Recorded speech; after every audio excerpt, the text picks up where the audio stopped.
Welcome to one of the most unpredictable tracks on the Formula One calendar. Welcome to Spa. It looks like the teams are removing the tyre warmers in the garages, so we should see some action shortly. Spa is such a wonderful track and it's a circuit that the drivers love to race on. But it's also quite challenging, so we should expect to see a number of cars struggle to get up to speed here today. Yes, there are many aspects to Spa that keep the drivers and teams thinking. Unpredictable weather, long straights and fast corners, as well as the rise in elevation up to Eau Rouge. All these make Spa one of the prized locations in the Formula One calendar. What kind of setup will drivers be looking for around here? It's got a fair mixture of demanding corners. Is it all about finding the sweet spot in handling balance? It's easy to make your car quick in a straight line, you just take all the downforce off. But when it comes to a track like this, you really need a bit more of a compromise. The main focus here is carrying speed through the fast-flowing corners, but you still don't want to be a sitting duck on the straight.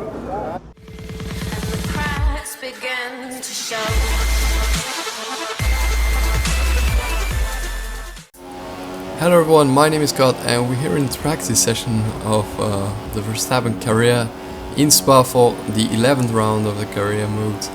And we did a very risky move on our first lap of the practice session on the manor here. I don't know why we did it, because we didn't really need to. We could have easily gotten him on the camel straight, but yeah, through Eau Rouge there, really risky move and beautiful move to pull off.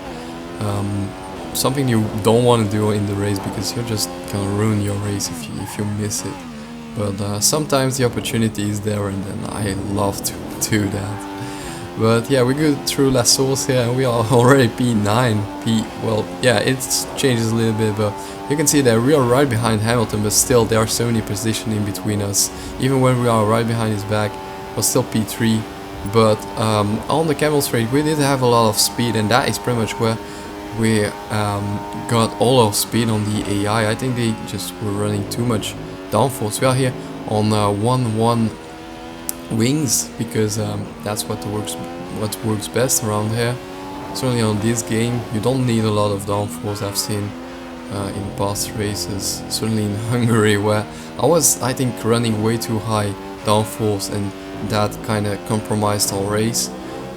This time a much better race. I'm much better on this track. Of course it's my home track, so I kind of need to be good at it, but I've raced on it in so many different games that I just got good at it, even though I don't particularly like it that much. I feel like the straights are sometimes a bit boring, certainly in some cars, like GT cars and stuff, because they are like too slow and then it takes a while to get around the track.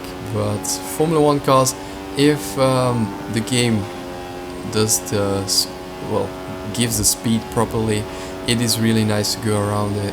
And yeah, we are P9. It is also one of those tracks where I need a bit more than one run to get it right, and unfortunately till this point on I still was running with the old update, and you couldn't change it. Now I've seen that it is possible to change it with a new update, but CLP12, not too bad. We will be looking to improve on that in the race, and that will certainly be possible, so I'll see you there. Welcome to the Circuit de Spa-Francorchamps, which is the location for today's race. The cars are out on the grid, so let's join the action on the track. Here's today's pole sitter, Lewis Hamilton. When I was speaking to him early on, I got the sense that he has total confidence in himself and his Mercedes car to take that race victory today. He was driving on another level yesterday, so it wouldn't be a surprise if he just pulls away from the field and is untouchable. But as we know, anything can happen in Formula One, so we'll just have to wait and see. Hoping to repeat his winning performance from the last Grand Prix will be Nico Rosberg. The German stormed home to a great victory, and he'll be looking for more of the same today. Before his move to Mercedes, Nico Rosberg was always a driver that had a lot of potential. He left Williams because he wanted to drive a car capable of winning Grand Prix, and now he's got that, he's proven he's one of the best drivers out there. So we're here on the track, right behind our teammate for once. And in P12 the lights are all on the left side. You can see them there. Real nice to see also those lights on just next to the track and everything. But we try and make a move on our teammates from the start on. We win one position, P11, and we get a great run here just after La Source. Great corner on the first lap always. Well, at the start I mean. We go through Eau Rouge with a lot of more speed than the AI here. We did leave a little gap to be able to do this, and we get around NASA, not giving us as much space as we would like to. Go down the inside of Hulkenberg, and Hulkenberg was behind there, and I must say I didn't really look at it at that moment, but I mean there was clearly no room for his front wing there. So yes, we did squeeze him, but I don't think it's really our fault in the end. P9, not too bad for just a start there. And here you can see the replay of the start. A lot of replays in this episode, I must say. I love to see them, and on this track they were quite good. So yeah, really nice to look at them. Well, right in front of our teammate. As you can see, they're almost a processing lap, or how do you call it in English? I'm not completely sure. But yeah, the two Mercedes, the two Williams and the two Ferraris, but there would come a mix really quickly in this race, and here we can see really close to Sauber there at the start. Unfortunately in this replay you don't really see the Force India, but you can see how sideways we go and how much we have to counter turn to keep the car on the track here. Now we have a replay from Hulkenberg's point of view with the good replay cam, just like in real life almost. He carries quite a lot of speed and closes in on Ricciardo quite a bit on Eau Rouge, it looks like, but he brakes. You can see there he brakes a little bit. His helmet just goes to the front, which means he must have braked. And yeah, it's really weird that he did that, because you mostly don't, you wouldn't expect that with the new Formula 1 cars. It's only with the older ones that it really is needed, but here you can see he clearly just went for a move that wasn't like possible to pull off, even for a driver of his class. I must say he is really good, really impressive, and it's really unfortunate that he didn't have well, very good places in good teams in his career till now, but he still has some times. I'm hoping he would go to Williams next year for well, to take the place of Bottas. Here we can see a replay from our teammate getting past the other Force India, the one of Perez, and here once again you can see how much speed we just got through there compared to the AI. A bit weird that they are so slow, but I guess it's because it's the first lap. Afterwards I didn't gain so much time, it would have been really silly, but now you can see three cars well, in one corner, just next to each other, and then afterwards you can see Hulkenberg on the right side. I found it pretty funny to see that they were three cars just next to each other, and then afterwards to see Hulkenberg there crashed out. But fortunately our teammate didn't have any problems.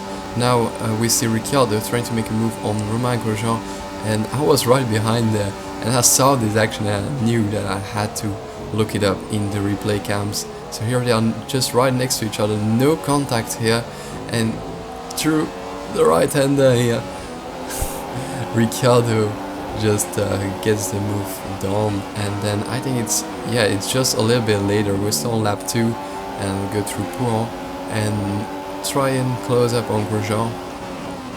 Then Lefagne, I think, is this kind of chicane corner, and we close him massively on Grosjean, even tap him a little bit. We will see that later in the pit stop phases that our front wing is a little bit damaged because of this move.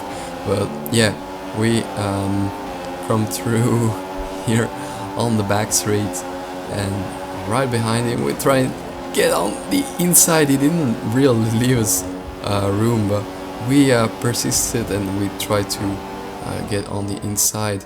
Beautiful, beautiful move.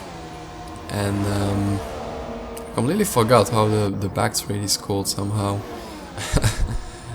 If you know it, you can always put it in the comment section below. I don't know how it's possible. I normally know this circuit by heart. I mean, it is pretty much the only good circuit we have in Belgium, even though we'll still have Zolder. Yeah, that's it. Zolder is also a very good one.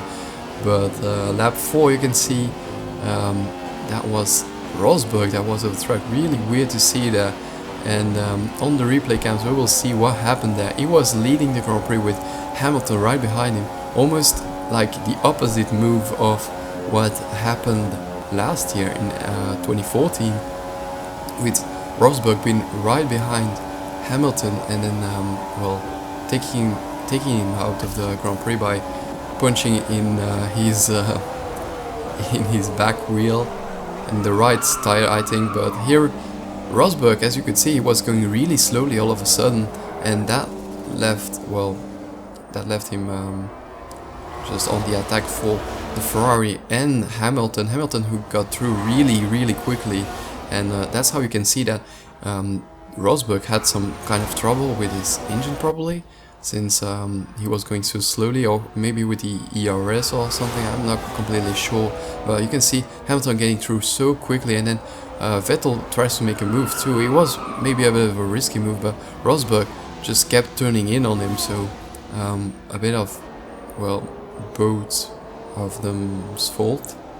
And then, well, yeah, that gifted us a position, of course. But then we come in for our pit stop, and as I was telling you, here you can clearly see that our front wing has been a bit damaged by the incident with Grosjean. But yeah, it's not too much of a problem for our team. That is apparently a set of tires. They didn't change our front wing, of course, because that wasn't needed. But now you can see all the set of tires just go back into the pits. It's just so funny to look at. I don't know why. And yeah, just on the same straight, we catch back up with the Manor here. I'm not even sure who that is, but in the end, pretty easy move as you would expect. So yeah, the Manor just keeps it right behind us, but yeah, it's just no match for us. It was Stevens apparently, but he's not too far, as you can see, as we try to make a move on Alonso coming on the back straight once again. And Blanchimont, that was it. Now I remember it. That's very good. And now we can see that Hülkenberg is right in front of us once again. And we will try and not get into him. I thought it would try and make life difficult for us and block us a little bit, but he went into the pits to go for his pit stop.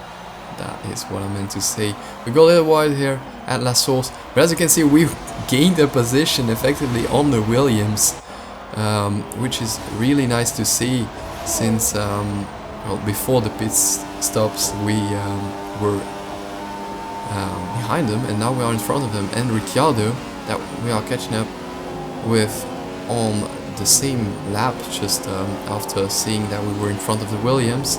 And he's in P5. We will want to get in front of him as fast as possible, and we outbrake him here, looking up a little bit on our front right tire, but the move is done. And I was really happy about that, because that meant that we were in P5, and Vettel, as you can see, is not too far up ahead. I think it is Vettel. So yeah, now looking back at the move, you can see we are really far behind, but the slipstream is just so strong on this game. And yeah, certainly with the DRS, I don't even think we had DRS, so it was just purely slipstreaming. And then battling with the sister team here, we can see we go down the inside, and we were just so much quicker than him. I think he might have stopped just at that moment or something. He might have had some sort of cold tires issue. Well, he might just have had cold tires, and that is maybe why we were in front of him. But yeah, this was pretty much the end of the race. Massa caught up with us, but I really didn't want him to make a move on us as he did in China, I think it was. But in the end, really happy to get P5, really stoked to get our result out of the car. Certainly on a track, well, where you wouldn't expect that, since it's a track where you need a lot of top speed. But yeah, really happy for my home Grand Prix to have that kind of result. Of course, we're gonna gain a lot of points on, well, not a lot, how many? It's like 5 points on Daniel Ricciardo. Awesome, but after our poor result in Hungary, we're gonna need a little more than that. But the next circuit is Singapore, I think, or is it Suzuka? I'm not exactly sure, but yeah, I will see you then, guys. Bye bye.